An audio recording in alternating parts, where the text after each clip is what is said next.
teremos quarta e vamos fechar hoje já preparando para a nossa ceia. Às 18 horas começamos a nossa consagração até às 18 de amanhã. Amanhã vou estar aqui pela manhã sozinho, com a igreja fechada aqui dentro. Naquele momento só eu e Deus, como nós não vamos ter o culto das 5, mas eu vou estar aqui falando e conversando e vendo aquilo que é preciso a gente fazer. Amém?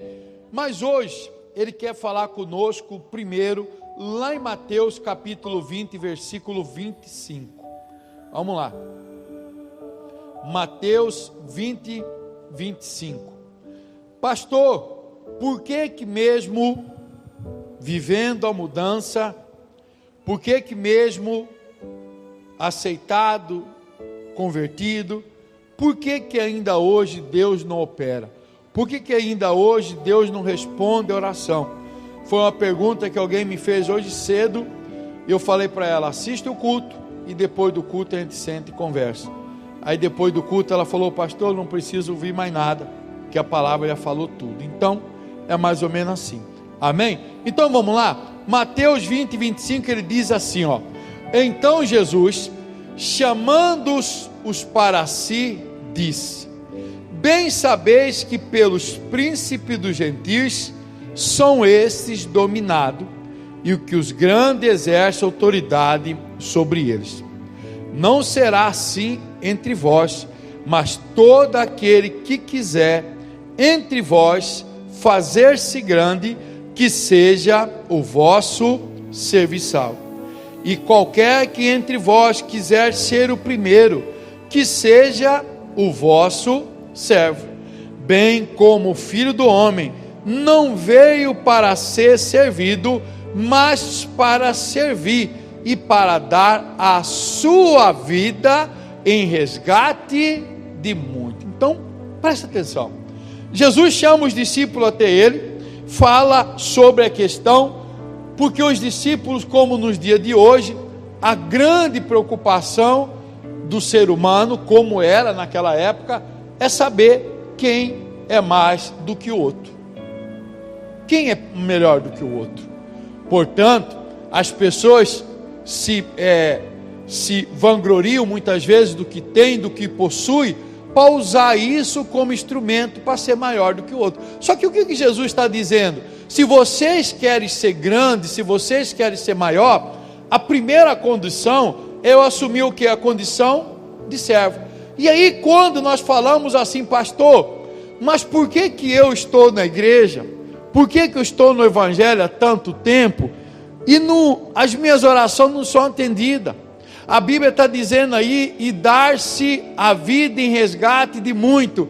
Pastor, por que eu estou há anos, pastor, e eu vivo uma condição financeira vergonhosa, eu vivo uma enfermidade, eu vivo um problema no lar, eu vivo um problema no casamento, eu vivo um problema com os filhos, e por que não muda nada? Por que não transforma nada? O segredo está ali, meu irmão, naquilo que ele está dizendo: mas para servir, para dar a sua própria vida em resgate de muito. E outra palavra, se eu não despir do meu eu, meu irmão, Deus não vai atender aquilo que eu estou pedindo. Muitas vezes, meu irmão, nós acreditamos que Deus tem obrigação. Deus não tem obrigação nenhuma comigo e com você. Ao contrário, nós temos obrigação com Ele. Então muitas vezes nós ficamos perguntando: Senhor, mas eu tenho tanto tempo de igreja, eu tenho tanto tempo disso, mas por que eu não vejo mover? Está ali, meu irmão. Será que nós estamos entregando? Será que nós estamos renunciando? Será que nós estamos vivendo essa mudança? Ou pelos nossos caprichos, nossas vontades, nossos deleites? Daqui a pouco eu vou mostrar Paulo falando isso para você. Nós estamos preocupados, e muitas vezes nem só com o nosso umbigo, porque nem com nós não estamos preocupados. Porque se nós estivéssemos preocupados com nós tínhamos mudado muita atitude. Nós estaríamos vivendo diferente. E ele está dizendo: então peraí, então por que eu não consigo resgatar a minha decência financeira? Por que eu não consigo resgatar a minha integridade física de uma enfermidade? Aí nós pegamos um exemplo: Naamã, general condecorado de guerra do exército romano, só que ele tinha uma enfermidade. E ele vai procurar o servo, ele vai procurar o sacerdote. o sacerdote não atende ele, manda o serviçal dele, auxiliar dele atender, o auxiliar dele manda ele tomar banho naquela água suja. Só que Naamã, ele se acha que pelo cargo, pela função daquilo que ele tinha, ele não aceita aquilo ali. A Bíblia relata que ele saiu dali revoltado, porque eu, um general, alguém que tem autoridade, alguém que tem comando sobre vários homens, o sacerdote não querer me atender, manda o auxiliar dele, não manda eu mergulhar naquilo, não, eu não aceito. O que Jesus está dizendo? Enquanto, irmão, nós achar que nós somos alguma coisa, nós não somos nada. Somos nada. Por que não resgatamos a vida? Por que não resgata a cura? Por que não resgata a vida financeira? Quando que Naamã resgatou, meu irmão, a integridade do seu corpo? Quando ele resgatou a cura? Quando ele entendeu que não era nada. E quando que eu entendo quando é nada? Quando eu obedeço a palavra. Ele resistiu, porque ele achava que não, ele tinha que ter um tratamento diferente, porque ele era o coronel, era o general de guerra, tinha medalhas, tinha vitórias, tinha batalha, como hoje o ser humano pensa, que o ser humano quer dominar, o ser humano acha que ele tem alguma coisa, irmão. Enquanto nós acharmos que somos alguma coisa perante Deus, nós não somos nada. Por que não tem resgate? Por que não tem cura? Por que não tem libertação? Por que não tem milagre? Por que não tem mudança? Pastor, estou orando há tanto tempo, irmão. Entenda uma coisa: tempo só conta no INSS. Diante de Deus não é tempo. Eu vou provar para vocês daqui a pouco. Tempo só conta no INSS. E aí, olha o que João 15,16 fala. Vamos lá. Está começando a ficar bom. Amém. João 15,16. Pegue aí na sua Bíblia.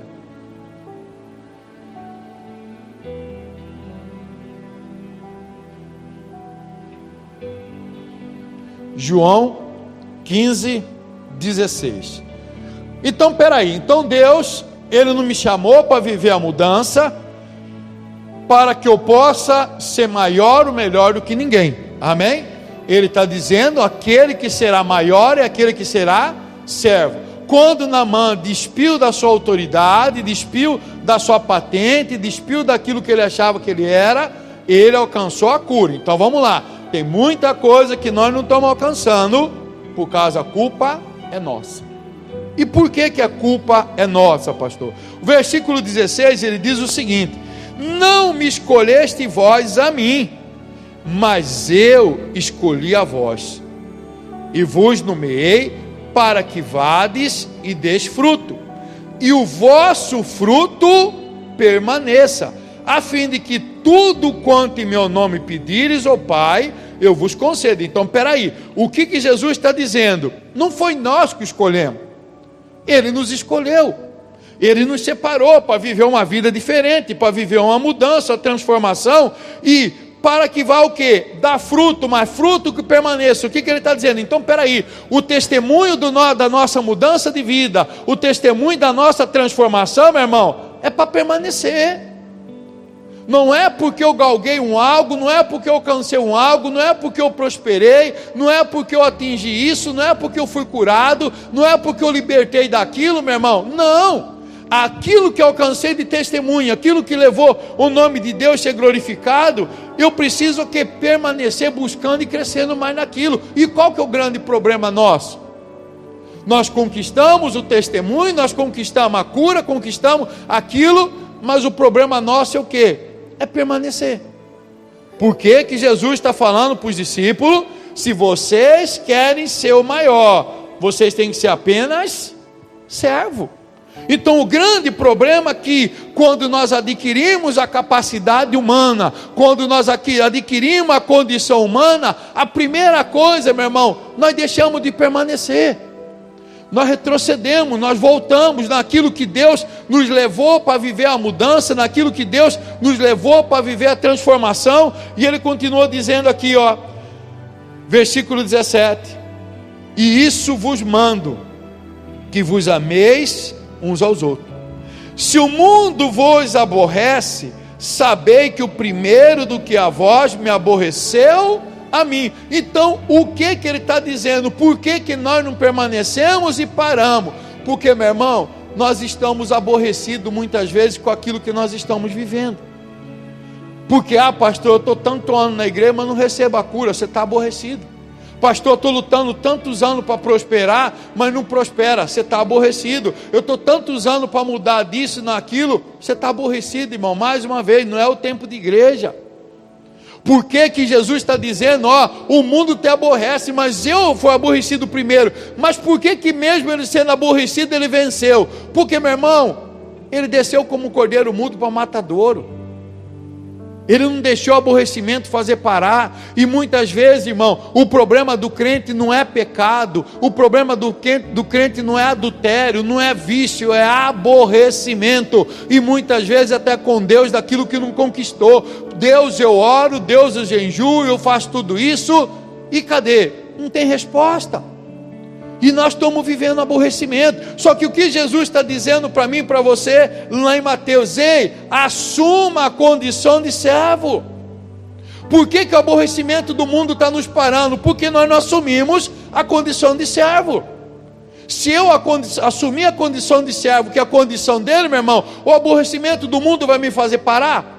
O aborrecimento do mundo vai me entristecer? Aquilo que eu não estou conquistando, aquilo que eu não estou alcançando, aquilo que eu não estou tendo como resposta, vai me aborrecer? Não.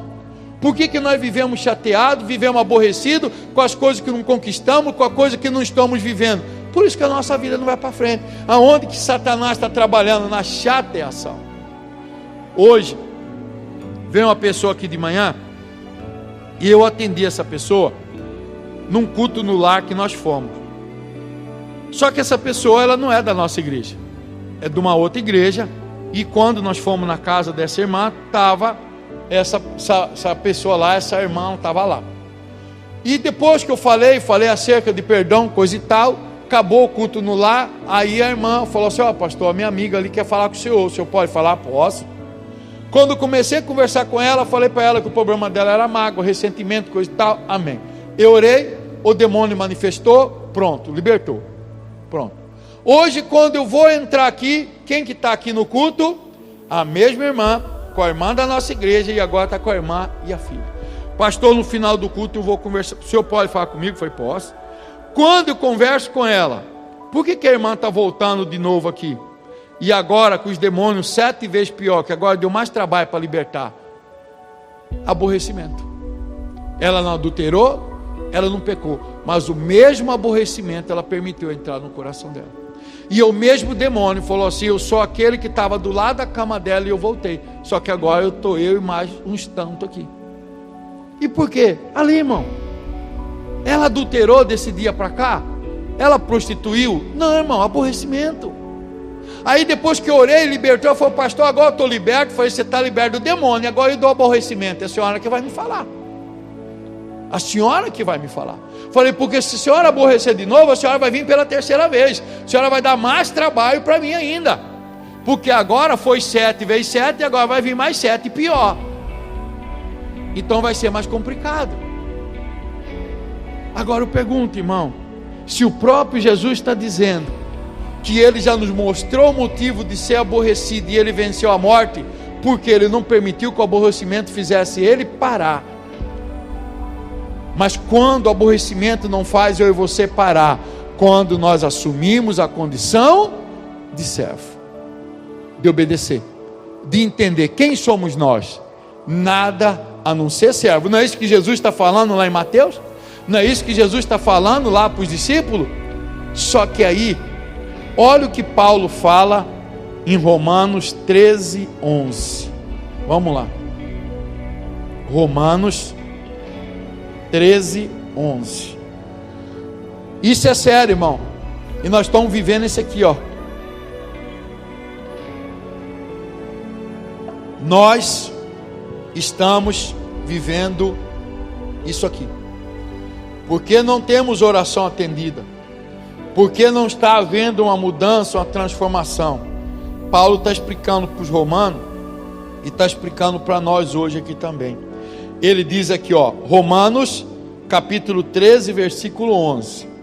Ele diz aqui, ó: e isto digo, conhecendo o tempo. O que eu tenho mais falado aqui com vocês sobre tempo? Que já é hora de despertarmos do sono. Presta atenção nisso aqui, irmão. Porque a nossa salvação está agora mais perto do que quando aceitamos a fé. Então, peraí. O que Paulo está dizendo para mim e para você? Ei, nós estamos mais perto de chegar ao nosso dia. Só que, será que nós estamos aumentando a intensidade daquilo que um dia nós fizemos quando nós convertemos? E o cristão, ele faz o caminho contrário de toda atleta, de toda pessoa que quer alcançar um resultado. Você quer ver? Quando eu treinava judô, o campeonato brasileiro sempre era no mês de junho, no mês de julho. No mês de agosto eu começava a treinar, porque eu sabia que no mês de junho, no mês de julho eu tinha outro campeonato.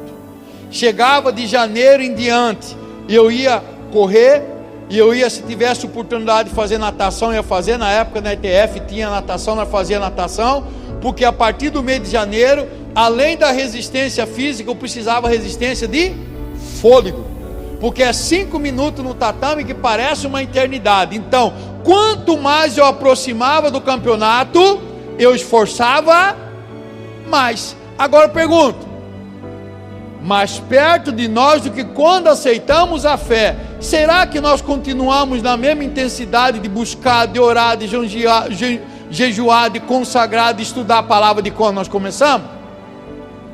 Nós fazemos o caminho contrário. Por que nós não temos resposta de oração? Por que não fortalecemos? Então, peraí. O atleta vai chegando perto do campeonato, vai chegando perto do evento, meu irmão, ele vai se preparando mais, ele vai esforçando mais, vai aumentando a quantidade de exercício, vai aumentando a quantidade de coisa, para ele adquirir resistência. E nós cristãos, meu irmão, nós estamos ficando mais próximos, mas ao mesmo tempo mais distante, porque nós não fazemos o que nós fazíamos antes. Quando você converteu, quantas vezes você orava no dia? Quantas vezes você lia a Bíblia? Quantos cultos? E por que ele está dizendo: ei, já é hora de despertar? Irmão, eu falei esse dia para vocês e vou repetir. Esse dia é uma quinta-feira, 9h30 da manhã. Quinta-feira, 9h30 da manhã, Rua Barão de Melgaço, centro de Cuiabá. Eu fui pegar as pulseirinhas do Congresso dos Homens, lá onde faz. A casa do lado, eu senti um cheiro forte de incenso. E o que estava acontecendo lá? Quinta-feira, 9h30 da manhã, no centro da cidade. A turma fazendo macumba, irmão. Tambor torando no 12, demônio baixando. E os crentes? Vai 9h30 da manhã. Está lotada a academia de crente. Vai agora. Crente arruma horário para ir semana inteira na academia, mas não tem tempo para ir durante a semana na igreja. E quer que a vida muda. E Paulo está dizendo: ei, nós estamos muito mais perto do que quando nós convertemos. E o que nós estamos fazendo diante dessa proximidade? Nada. Não fazemos nada. Ontem uma irmã ligou desesperada, mandou mensagem desesperada para mim: pastor, eu preciso de ajuda, o senhor ora porque isso, porque aquilo. Eu falei: irmã, eu vou orar, mas amanhã não vai resolver mais nada. Por quê, pastor? Eu falei: irmã, você tem 3 semanas que não vem na igreja, você acha que isso vai resolver? Come domingo e vai comer domingo, irmão, para você ver como que você fica. Eu faço 4 dias de jejum direto só na água. No 4º dia eu estou quase vomitando a tripa, porque o estômago está vazio. Mas nós queremos vencer demônio, nós queremos ter oração atendida, nós queremos vencer aborrecimento, nós queremos vencer tudo. E Paulo está dizendo: ei, já a hora para vocês acordar. Mas nós estamos dormindo, irmão. Por que a Bíblia fala que os filhos das trevas mais astutos que o filho da luz? Porque 9h30 da manhã, numa quinta-feira, o povo do terreiro está fazendo macumba, e o crente está passeando, está preocupado com isso, com aquilo outro. E aí? Aonde que nós vamos chegar, irmão? Ah, pastor, é o demônio. Não, irmão, nós somos nosso demônio, temos que assumir e aceitar. Paulo está falando, irmão. Nós paramos. Nós não ora mais, nós não lê mais a Bíblia. Paulo está chamando a nossa atenção. Irmão, era para nós estar indo mais. Era para ir, eu estou indo, peraí, eu estou crescendo. É para evoluir, é para buscar. Pastor, quando eu comecei a orar, eu orava 5 minutos. Agora estou orando 1 hora, agora estou orando 2 horas. Irmão, nem ora mais. Quantos capítulos da Bíblia, quando começou na igreja, tinha aquele programa lá, a leitura da Bíblia no ano, lia lá. Agora quantos capítulos leio num dia? Mas queremos que Deus opera, queremos ver milagre, queremos ver Deus responder, queremos ver Deus mudar marido, mudar esposa, mudar filho, o filho que não vem na igreja, o marido que não vem na igreja, a filha que não vem na igreja, a mulher que não vem na igreja, a vida financeira que não muda, a enfermidade que não cura. Nós queremos Deus fazer, nós queremos. Não, irmão, não. E aí, ó que ele continua dizendo no versículo 12, ó, a noite é passada e o dia é chegado. Rejeitemos, pois, as obras das trevas e vistamo-nos nas obras da luz. O que ele está dizendo, irmão? Para de ficar caçando pelo em ovo, e é hora de buscar. Só que hoje o que é? Inventa tanta coisa, irmão. Olha, eu não sou nada contra nada disso, irmão. Mas hoje é pedal, é crossfit, é não sei o que, é fita, é aparecimento, é não sei o que. Ele está dizendo, larga a mão desses troços, vai revestir das armas da luz. Vocês estão dormindo. Irmão, nós estamos brincando de ser crente, Satanás não está brincando de ser demônio. Não adianta depois falar assim, pastor, por que aconteceu isso? Deus não viu? Deus está vendo. E nós? Nós estamos vendo? Nós estamos preocupados com o quê? Hoje, meu irmão, estamos preocupados com a vaidade, com o que vamos ser, com o que vamos alcançar, onde nós vamos chegar, como que vai ser. Só que isso não vai nos levar a lugar nenhum, irmão. Então a mudança que Deus espera na nossa vida, a mudança que Ele quer, por isso que Paulo está dizendo, ei, você está mais perto do fim do que quando você se converteu. Agora, nós aumentamos o ritmo do que fazíamos ou zeramos o ritmo do que fazíamos? Você vai para a academia, você começa com 5 quilos, vai para 10, para 15, 25, 40, 50, você está um ano na academia lá, você está levantando 60 quilos, porque a tendência é o quê? Quanto mais tempo, aumentar o que? A intensidade, é ou não é? Só que na vida nossa como cristão nós fazemos o quê? Ao contrário, nós retrocedemos. Mas por que nós retrocedemos, pastor? Versículo 13, andemos honestamente, como de dia, e não o que? Glutonaria. O que é glutonaria, meu irmão? É nós nos satisfazer. Nós queremos viver, meu irmão, satisfeito com as coisas, do nosso jeito, da nossa maneira. Meu irmão, não é errado divertir, não é errado nada disso, mas peraí, irmão, que isso não seja nosso objetivo principal. Muitas vezes nós estamos preocupados em ter, adquirir. Eu estava até brincando com os irmãos, eu vi a propaganda do iPhone 16, ô irmão, que vai ter de crente que vai começar em janeiro, com carnê lá de várias prestações, porque tem que ter o iPhone 16, vai lançar agora, vocês lançou, eu vi a propaganda. Mas eu preciso o quê? Alimentar o meu ego. O meu ego tem que estar exaltado, o meu ego tem que estar, eu tenho que estar em evidência. E Jesus está dizendo o quê? Que Jesus está dizendo para mim, para você? Eu não posso ser o maior, eu tenho que ser o quê? Servo. Mas nós queremos resposta, irmão, nós queremos ver mudança, nós queremos ver Deus agir, nós queremos ver Deus converter aquele que está lá na nossa casa ainda, nós queremos ver Deus tirar aquilo, irmão. Deus não vai fazer nada disso, não vai.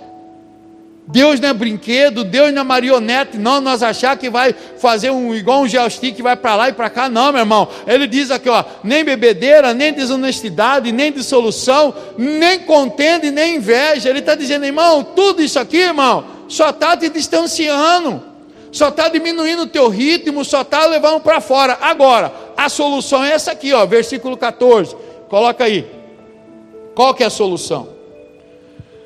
Mas revesti-vos do Senhor Jesus Cristo. Em outra palavra, seja servo. Só isso. E o que mais?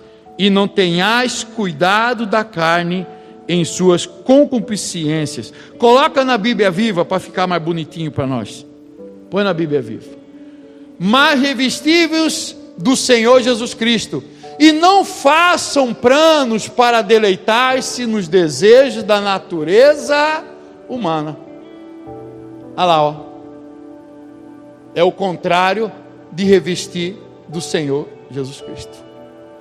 Porque nós estamos fazendo os planos, mas apenas dos nossos desejos, daquilo que vai satisfazer o nosso ego, daquilo que vai satisfazer a nossa vontade.